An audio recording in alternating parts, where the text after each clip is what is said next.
What's up gamers, Cryptico here, and welcome back to Lowering the Mark, a show where I analyze the current and former world records of Mario Kart 8 Deluxe time trial runs to see how these records get faster over time.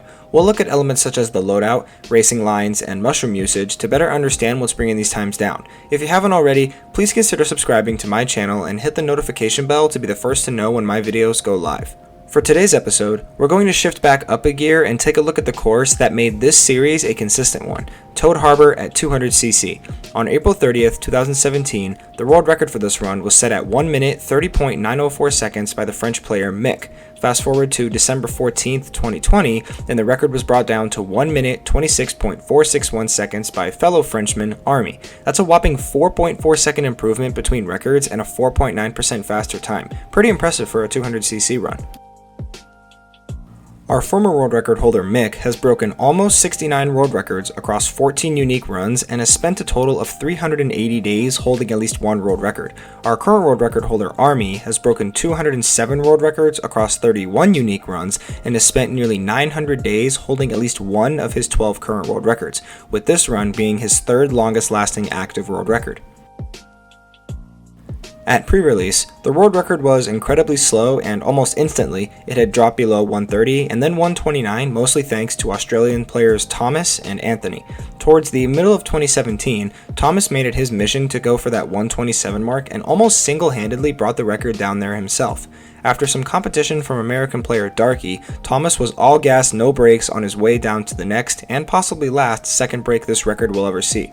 This 126.9 would hold for over 430 days before three new players ran the course, with Army being the one to break away with a time nearly half a second faster than Thomas's 400 days strong world record. In total, the record was broken 55 times by 13 different players.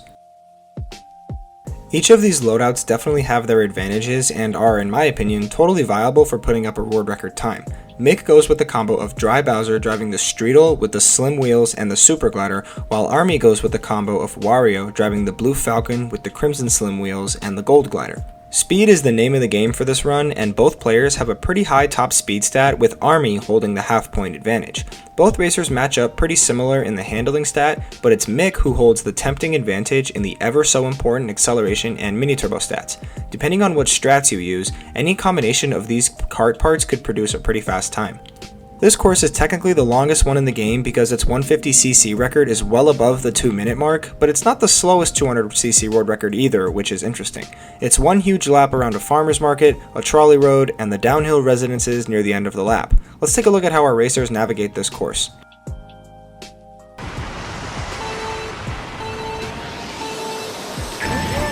Mick starts off the race with a rocket start and charges up a drift for the no-item shortcut through this grass patch in which he gets a super mini turbo. He'll then stay on a pretty strict line up until the second turn where he grabs another super mini turbo to close out this section.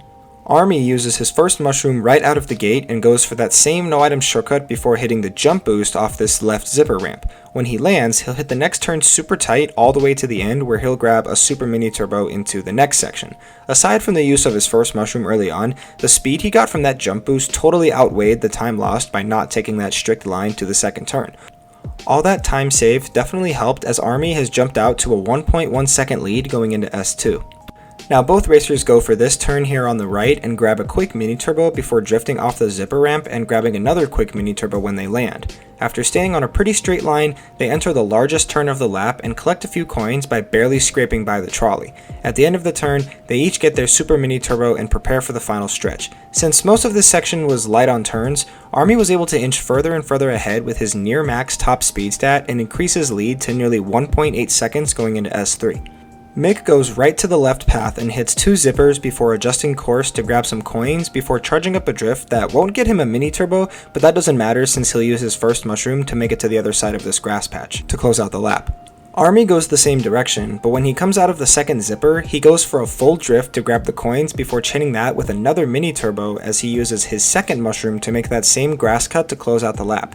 Now, using two mushrooms on lap 1 would put anybody far enough ahead to make the race out of reach for the other player, but Army also did have that faster loadout working for him and adding little by little to his lead, which now sits at over 2 seconds at the end of lap 1. Mick sticks to his lap 1 approach and goes for the no item shortcut followed by the super mini turbo before staying on that strict line up to the second turn where he'll take a slightly tighter turn than he did on lap 1 because he doesn't need to grab any more coins. Army also sticks with his lap 1 strat, but he doesn't use his mushroom right at the finish line. He just hits the Nisk and the jump boost before hitting an equally tight second turn to finish out the section. Nothing much changes here for either racer except that tighter turn, but for whatever reason, Army added half a second to his lead and remains ahead by over 2.5 seconds at the end of S1.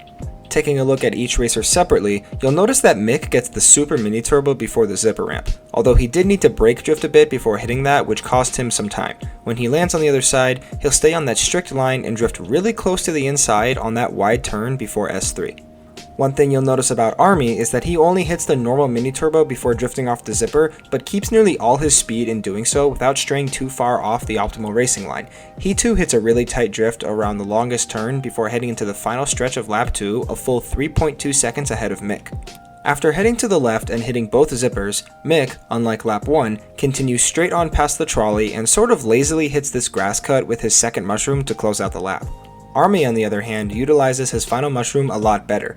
After hitting the zippers, he'll use it a bit early while drifting on a line that allows him to cut most of this final turn out without losing his boost. Staying on a slightly better line and keeping his top speed up basically the entire lap is definitely helping him put Mick's former time in the ground. After 2 laps, Army's lead has grown to 3.5 seconds after outsplitting Mick by 1.5 seconds. Through the final lap, both racers kick it off by hitting that early no item shortcut and either staying on a strict line or hitting the left ramp for a quick jump boost. They'll follow that up with a tight turn through the market and prepare for the balancing act that is this path up here to the right.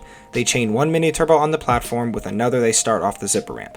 When they land on the other side, they take the longest turn of the lap incredibly tight for one last super mini turbo on their way downhill for one last run-in with the zippers before Mick uses his last mushroom through the grass patch and Army chains 2 mini turbos together before hopping over the grass patch, crossing the finish line and posting a time that was 4.4 seconds faster than Mick's former world record. So by carrying more speed and taking better lines throughout the whole race, Army was able to take this record down to new depths that seemed impossible only a few months prior to him setting this world record. Unfortunately, I couldn't get any words from him this time, so let's just skip ahead to the best known splits. The best known splits for this run show that the world record is pretty well optimized. Panda and Army each own a stake in the best known sometime, and the world record lap with the most room for improvement would be lap 1, where Panda has Army's split beat by nearly 1/10 of a second. Lap 2 was a little closer to the record split, but it's lap 3 that is already as perfect as can be with the current strats. Even though Panda has the fastest known lap 1 split, Army was the one who was able to string together 3 really good laps for the world record, so any further improvement is likely to come from him. Or perhaps there is another player who can swoop in and take the record for themselves. The worldwide top 10 consists of 7 national and 4 continental record holders. Army sits at the top, Oceanic record holder Panda is about 8/100ths of a second back, and Spanish legend Army sits in third, a full 2/10ths behind one of his biggest rivals. In 4th place we see Asian record holder Ronnie, and the bottom 6 of this leaderboard share 1/10 of a second in separation and include familiar players such as Alpha, 4 laps to win, Tane, Thomas, Eternal X, and Choco. These 3 players at the top of the board are, in my opinion, the best suited players to bring this record down and closer to the sum of the best known splits. Even though Army's record has stood for quite some time, it's definitely possible that it will fall sooner than one might think. That's all for episode 45. Hope you found it interesting. Happy to be halfway done with this season, and I can't wait to close it out with the next 5 episodes. As always, if you enjoyed this video, like and share it with your friends and comment on which course you'd like me to analyze next. Don't forget to subscribe, and I'll see you guys in the next one.